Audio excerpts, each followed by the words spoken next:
JP, how much time do you have? You would prefer us to do yours first? You know, you okay? Yeah, we'll let him go first and then somebody may show up to give us a quorum. Okay. Let's see.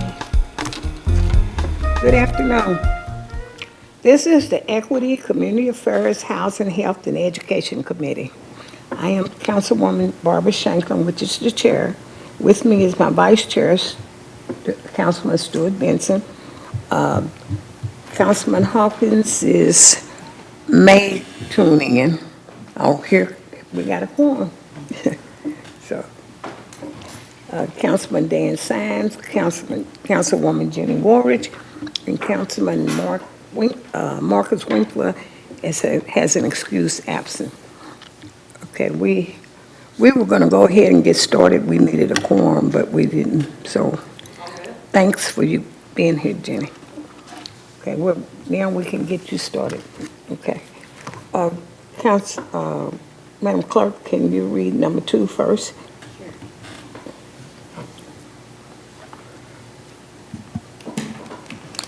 Item 2, a resolution honors Sergeant John Straub Nutter by dedicating the corner of South 6th Street and Hill Street as Straub Nutter Way in his honor. Read in full. Motion. Second. Okay, we have someone here to speak on it. Councilman Linenger. Yes, thank you, Madam Chair. This is a honorary street naming at the corner of 6th and Hill, where the firehouse is there in Old Louisville, honoring a fallen firefighter some time ago. During a structure fire, the roof collapsed, and Sergeant Nutter died in that fire. And the people over at the Louisville Fire Department have asked us if we would honor this gentleman and his memory with this street naming. So I ask your support. Okay. Is that the fire department that's right there on, is that Breckenridge or? 60 Hill. No, 6th and Hill. So this is over by Cochran Elementary. Close to U of L. Yes. Okay. They said they can't hear you. You said what? I'm sorry. Can't hear you. I can't hear me? I got my speaker on. Sorry. Does anyone else have any comments, concerns, or questions from Councilman Linder? Okay. I'm sorry. I said I'm all for it. This is great. Okay. So, well, we will vote on it. All in favor? Any noes? Yeah. We'll send it to the consent calendar, okay? Thank you. Okay. Number 3, could you read, Clerk, can you read number 3, please? Item 3, a resolution honor the ACE project by dedicating corner of 25th Street and Standard Avenue as ACE Way in their honor. Read in full. Thank you. Motion.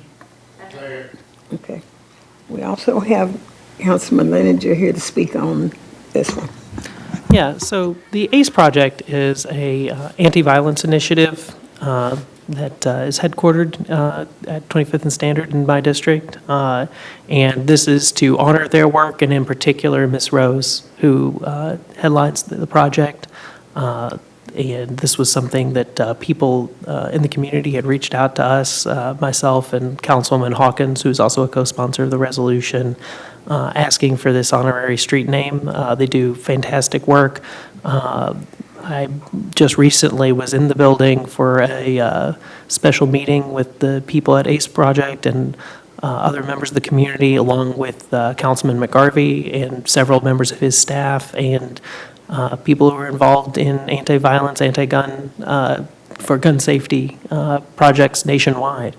And it was a really fantastic meeting to really hear directly from people in the community about what we can do to get to our youth and get them involved in positive ways. And it was, this is a project that I have a lot of support and belief in, and again, I would ask your support for this resolution and the naming of their honor.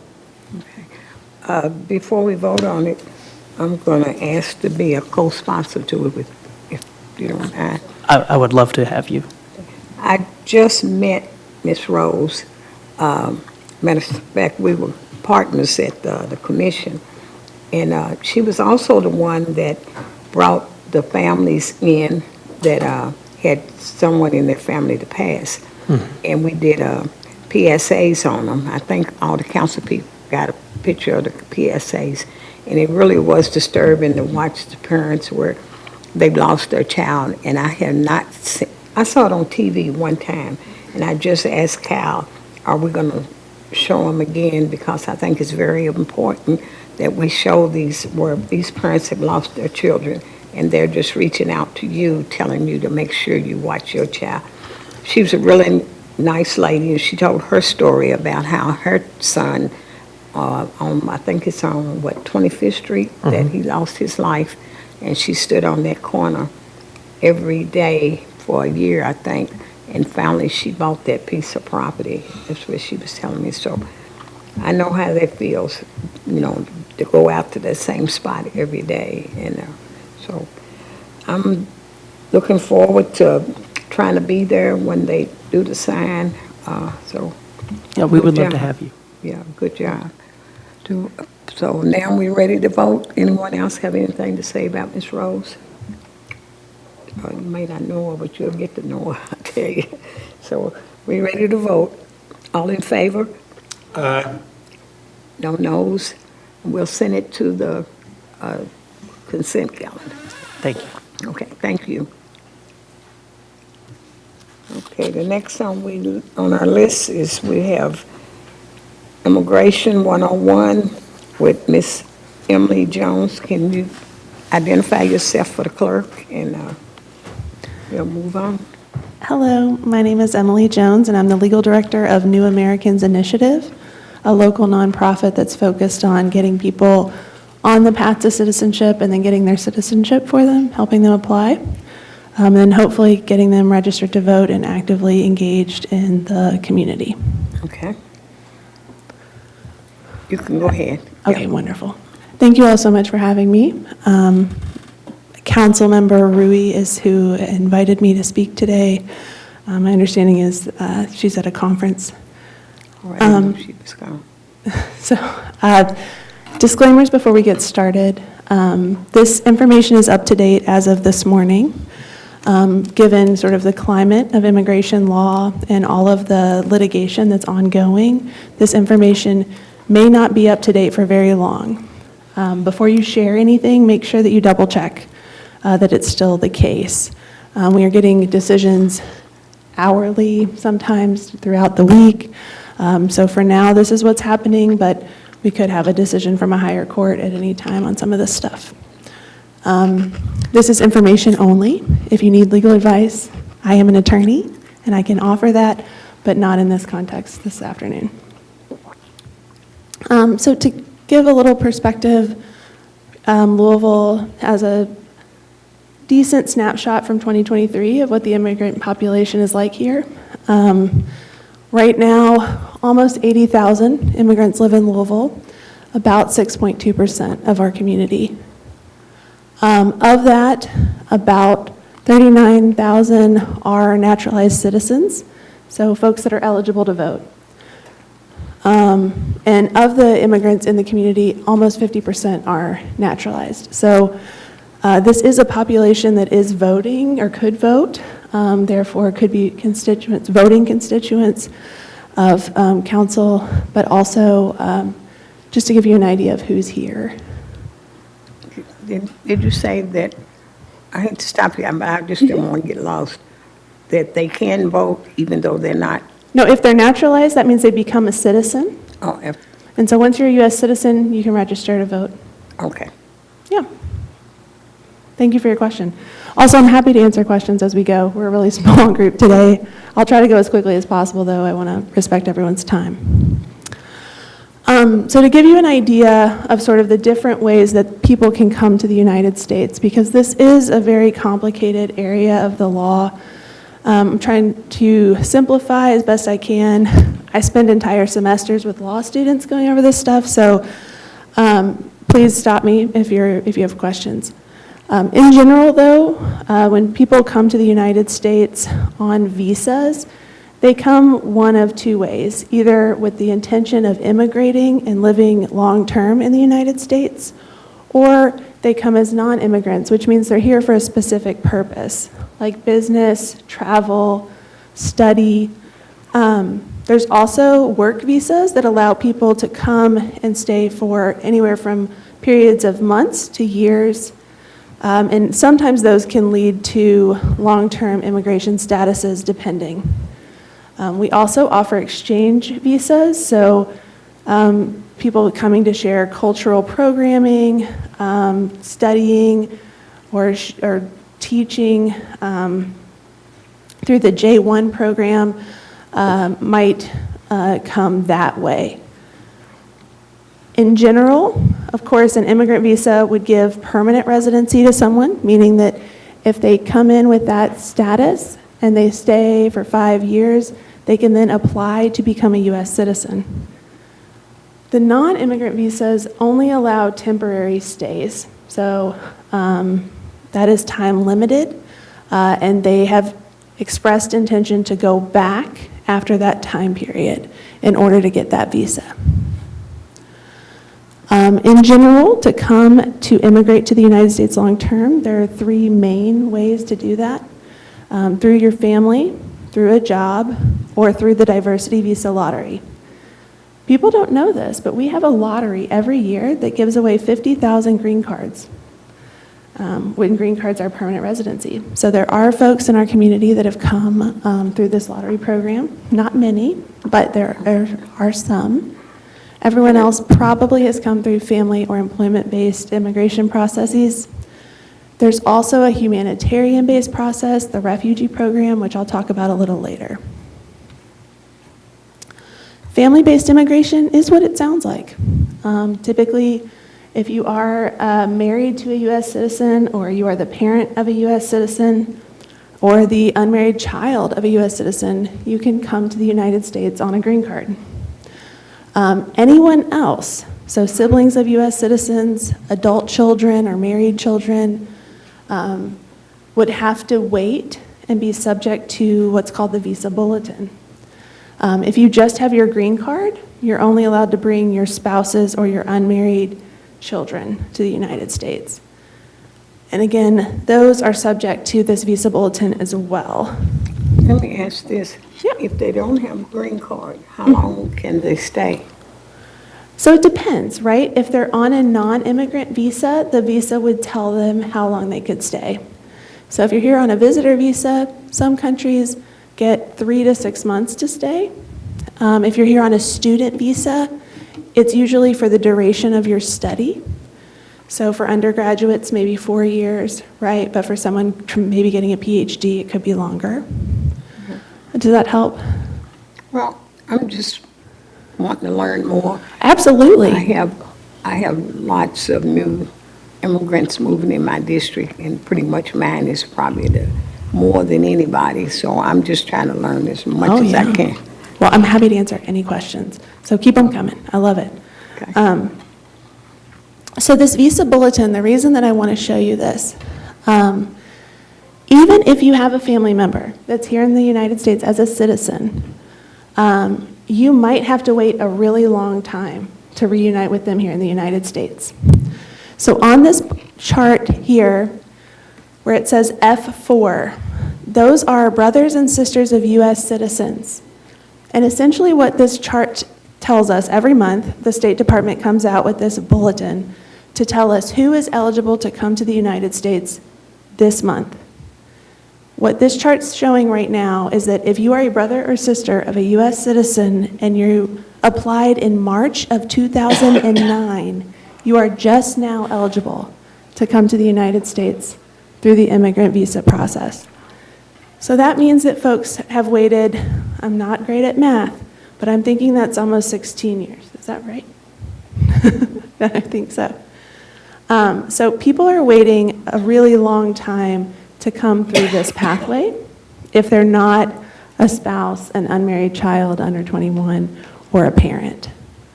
You'll see the F2A and F2B categories. those are green card holders. So green card holding spouses and unmarried children are really just waiting about a month, September of 25. And then for those unmarried children that are over 21, they're waiting a lot longer. They're back in January of 2017.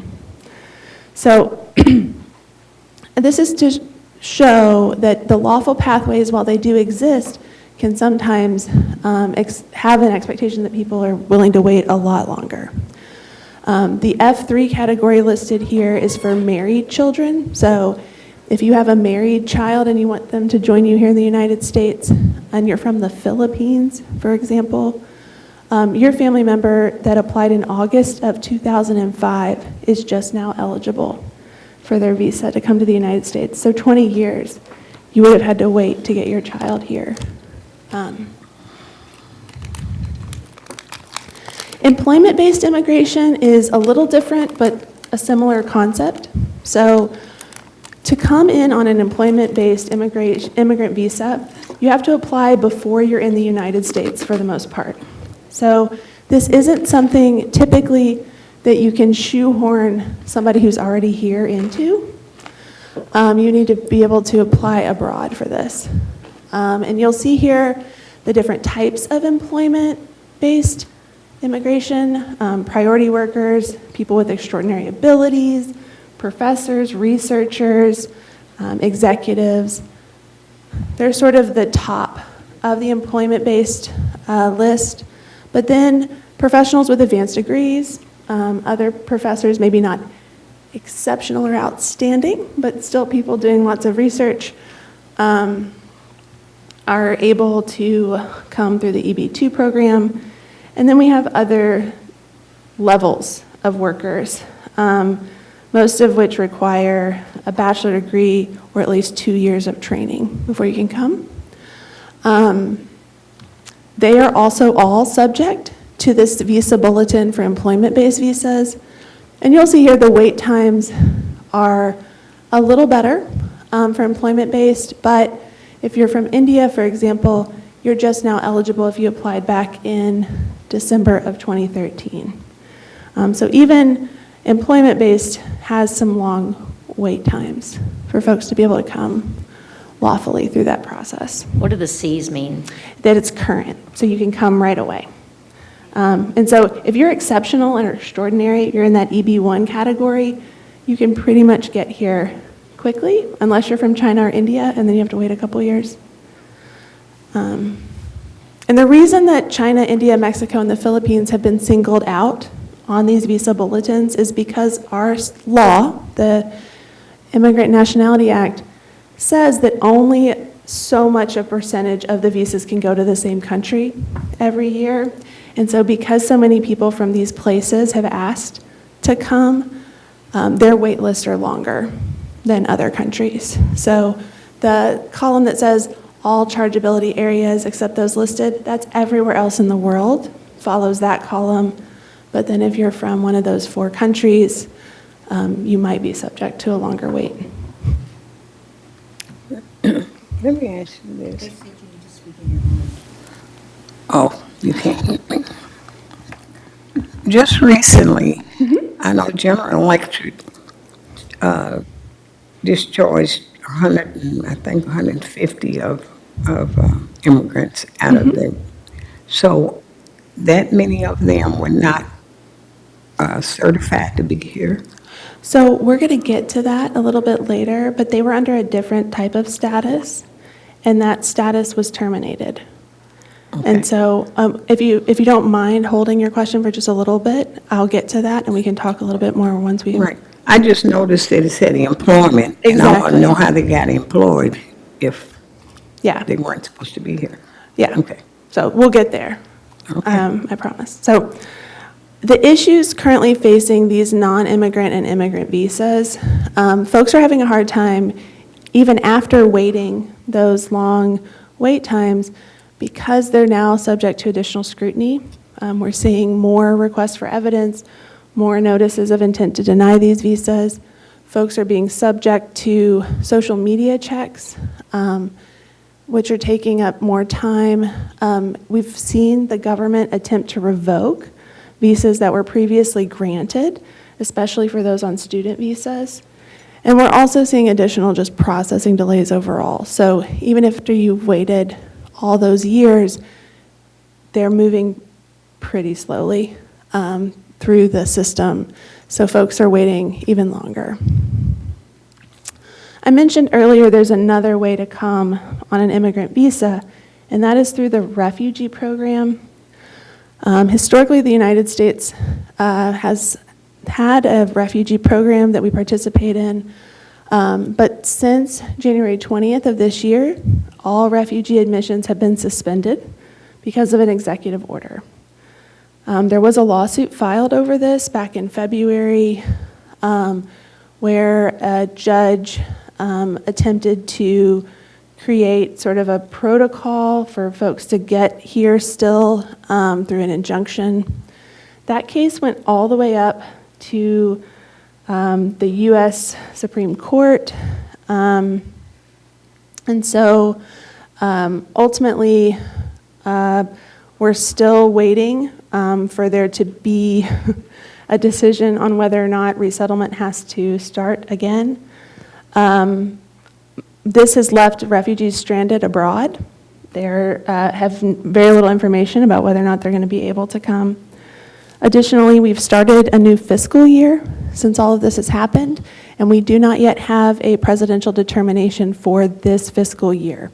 Usually we get that at the end of September or the beginning of October, but because of the government shutdown, we still don't have a determination. There are rumors that the presidential determination, which is the most number of refugees that can come in a given year, is now at 7,500 refugees, down from 120,000 under the Biden administration. And we're told that a majority of that 7,500 will be set aside for Afrikaners. Afrikaners are white South Africans. The first Afrikaner refugees arrived in the United States this year. There's been a few of the injunction-protected refugees that have also arrived in 2025, but again, nowhere near the 120,000 of the refugee ceiling. And we know that the Department of State has received over 50,000 inquiries from white South Africans about refugee status.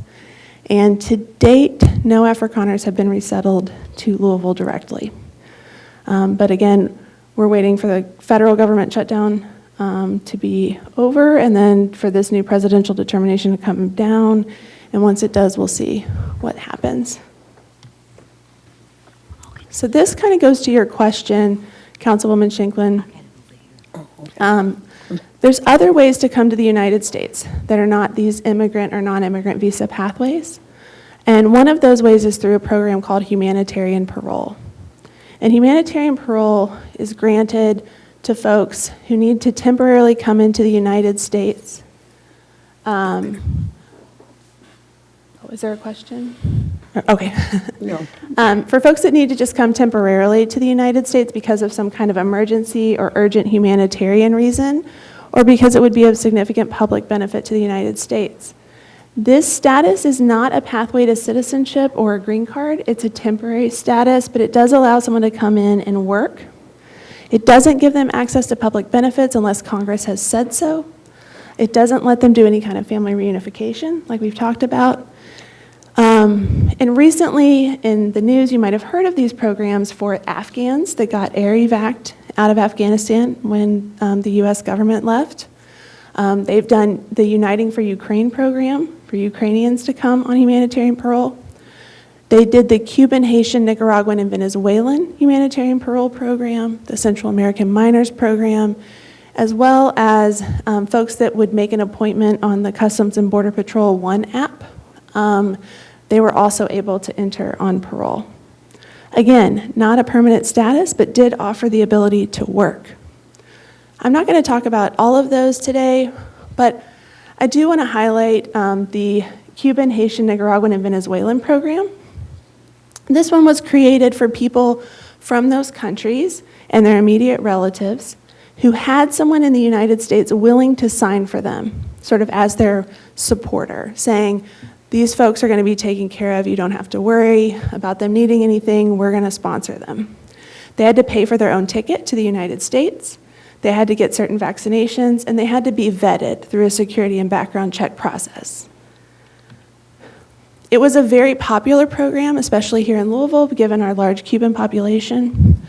When President Trump entered office, he signed an executive order to end all of these categorical parole programs. It took a little bit, but in March, DHS Secretary Kristi Noem formally announced that she was terminating this Cuban, Haitian, Nicaraguan, Venezuelan program. So what that meant is that all those people that had entered on that program who had work authorization, right, because they'd come in the way they were supposed to lawfully through this program that had been created, they had work authorization. Then, before the program was over, time limited over, the government decided to stop the program. And so what happened at GE for most folks that were laid off is that they had this status. They had work permission through this program, but then the government changed the rules before they were supposed to, right? They were given 2 years of parole. The government decided to stop early. And so all of those folks lost their permission to work essentially overnight. So Secretary Noem announced that it was over. There were, of course, lawsuits filed.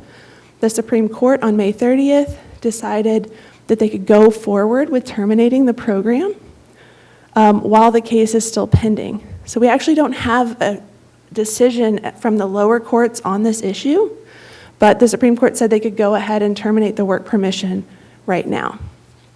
So nearly 500,000 people overnight lost their permission to work. What this has done is left a lot of people in sort of a gray area. Some of them have other pathways that they're pursuing. Perhaps they've applied for asylum protection, but many of them are now vulnerable to deportation, even though they had followed all the rules to come to the United States. We also have another status that people have, another sort of urgent humanitarian status called temporary protected status.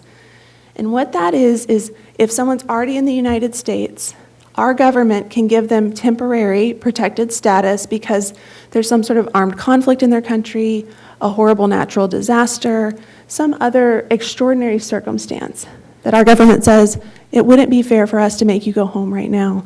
There's something horrible that's happened. If you get this status, it's only for 18 months at a time, and it really is just protection from deportation, a permission to work, and maybe you can travel if you get special permission out to go somewhere outside the country, not your home country. You do not get a path to citizenship. You do not get to bring your family members. There's no other benefits to this except work permission. There were several countries previously designated for this protection, but as you can see from these charts, many of those protections have recently ended. And so again, Councilwoman Shanklin, there were people that were here, they had protection, they had work authorization through this program, but now the government has stopped that program. So people that were previously authorized, able to work lawfully, are now no longer able to under this program. So you'll see Afghanistan was terminated in July, Cameroon in August, Honduras in September. Nepal and Nicaragua have both been terminated. Syria has been terminated. And then Venezuela has been terminated, unless you're part of this really small group that is in pending litigation. There's a few Venezuelans that are still protected. The other thing that's come up lately that people have questions about is birthright citizenship. So historically, here in the United States, under the 14th Amendment to our Constitution, anyone born in the United States or its territories and subject to the jurisdiction thereof, regardless of parentage, was a citizen of the United States at birth. Again, January 20th, President Trump signed an executive order attempting to change how that works. So if you are not here lawfully, or if you are on a non-immigrant visa and you have a child, that child under this executive order would not be a U.S. citizen unless your spouse or the child's other parent was a citizen or green card holder. This has been subject to, again, litigation. The U.S. Supreme Court did not reach the merits of the case, but did say that nationwide injunctions are not the way to solve this problem. So that case is actually still in litigation about whether or not this is lawful. And other judges have stopped this from going forward by creating classes in class action lawsuits and then issuing orders through the class actions. So at present, if you're born here, you are a U.S. citizen, but we are, of course, waiting to see what happens with this litigation. Now, what's going on with Immigration and Customs Enforcement? We know that at the end of last month, at the end of September, the latest detention data showed us that nearly 60,000 immigrants were being held in detention across the United States. According to our own Kentucky policy org,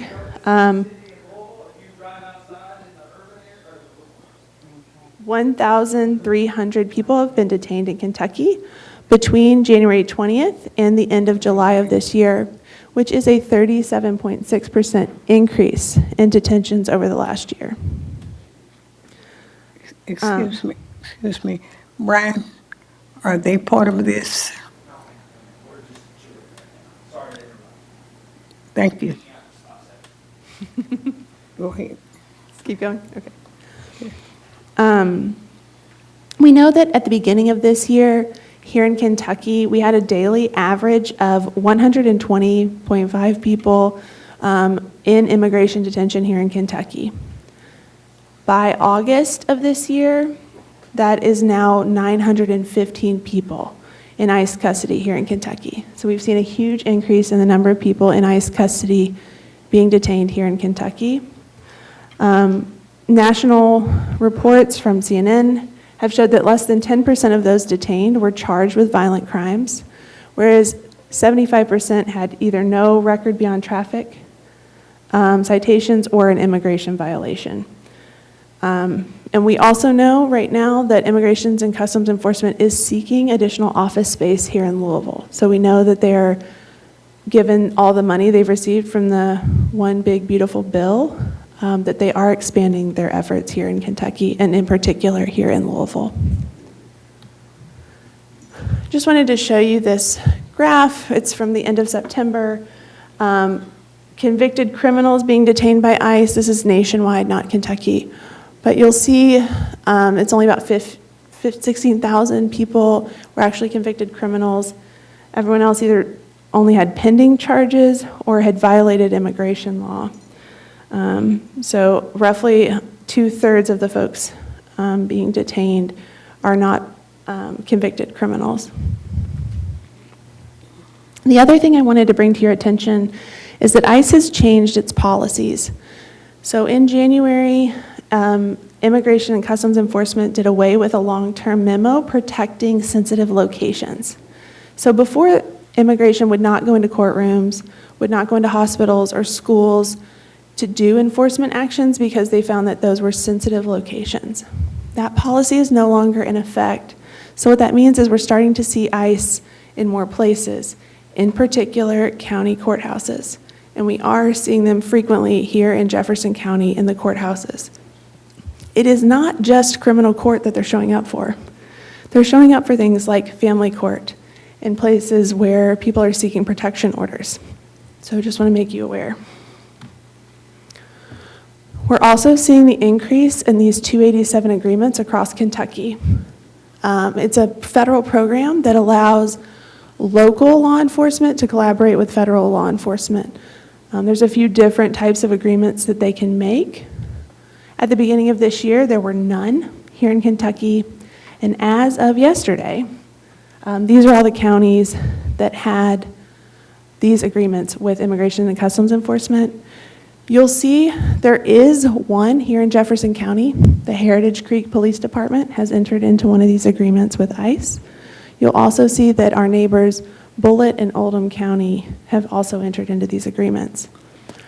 What does this mean? It means that there's a little bit of a blurred line as to who is immigration enforcement and who is local police. The article that I sent you as part of the materials for this presentation comes again from Kentucky Policy, and it talks about these agreements and what they mean for the community. But I wanted to make sure that you all were aware that this is also happening. I think that's my time, but if anyone has any further questions, I'm happy to answer. Do we have any questions or concerns? Okay. Yeah, I was curious about GE because I worked there at one time and I knew they had a lot of employees on the line. And then when they,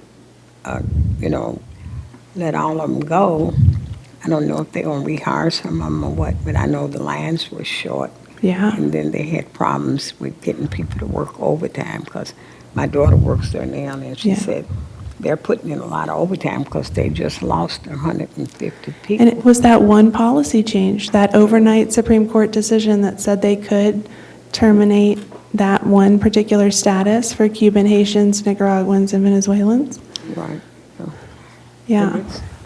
it's a lot to learn, and I know you can't learn it all in 1 hour. So, because it was a lot of information. Sorry about that, but yes, I No, figured that's I would okay. give an overview. But it was very important to us, because like I said, I think my district has the largest amount of immigrants, and the Catholic Charities is bringing a lot of them in. And so sometimes you need to understand them to see what's going on. Of course. So I need to know as much as I can. So I don't know if anybody else has that many in their district. I mean, I have Cubans, I have everything in my Yeah. district. Well, and I'd So- be happy to be a resource for you if ever you have other questions. My contact information is here at the end of the slideshow, so you'll have that. What I did, I had different laws that were important, and I had them made up in Spanish and different languages. And then when we gave them to them for something's wrong or whatever, then they can understand or whatever. Because I know I was at the backpack giveaway, and it was so many different nationalities that I didn't understand anybody. But, like I said, the ones that I had Spanish, and I gave it to them, they said, no, don't speak Spanish. I said, well, how many nationalities in this district? So Yeah. that's something for me to know how many are in my area. I have to get with The public Betsy. schools might be a good resource for that. I think the Jefferson County Public Schools keeps good data on that Right. for you. Well, we're bringing a class from the public schools. They're going to be here on the 28th. Great. And I know we had them here last year, and it was a lot of different ones that, didn't speak our English. But we're going to bring them again the 28th, the fifth That's graders. wonderful. And so it's going to be interesting. I love A it. new group of them. So, okay, but if no one has any other questions or concerns, we are adjourned. Thank you so Okay. much. Great, thank you. I don't know what time it is.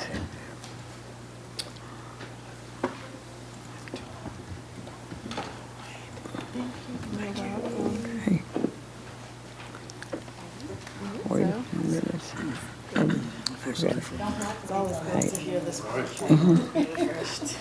here again. Well, then there's like an immigration one, and, So everyone got this as well.